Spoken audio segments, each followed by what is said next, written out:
Inside the South Okanagan Events Center here in beautiful Penticton, British Columbia. Tom Gazzola alongside Assistant General Manager of the Edmonton Oilers, Keith Gretzky. Keith, after 20 minutes of play, what did you see out there from your young guns? Well, it was a little different than the last two games. I thought we were sitting back and we were a little flat there.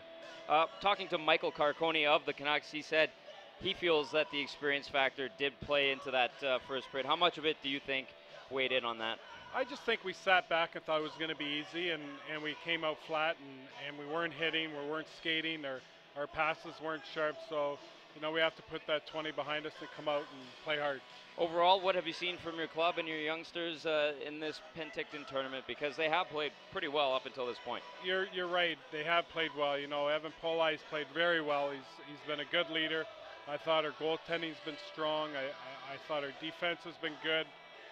So a lot of improvement from the young players, so that's what we want to see. Always have to ask you who that stood out to you thus far. I know this is a preseason tournament, but what have you liked from some certain individuals? Well, like I said, I think all the defense played well. The first two games, they've all showed what they can do, and again, I said Polai's been really good, taking the body, playing hard, and doing the little things that he needs to do to be effective. Butcher's played well, so, guys have stood out.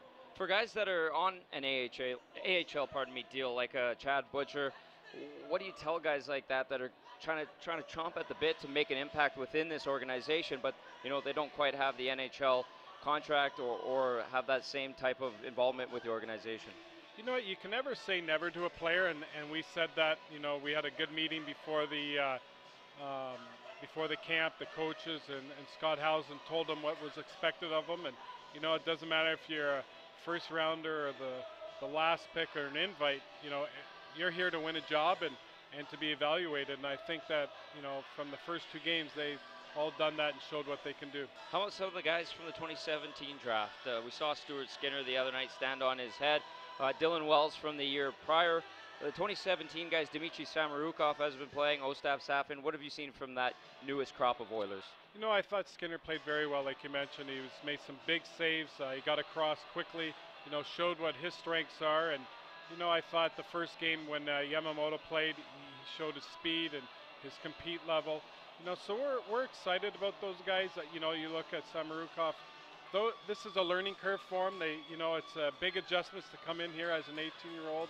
And, he's going to learn, and hopefully next year, make that step that we want to see. Keith, 1 year under your belt as a member of the Oilers organization, what's it been like for you in this role as assistant GM? You're always learning. You're learning the organization, the people, the players, everybody in it. It's been super. I'm learning, and that's what it's about. What about the big club? When pucks start flying for real, what do you anticipate from the big team? We just got to continue what we've been doing and build from what we did last year and not be complacent and come out and forget about last year and play hard. Keith, always a pleasure having you on. Thanks for doing this. Thank you. Keith Gretzky, Assistant GM of the Edmonton Oilers.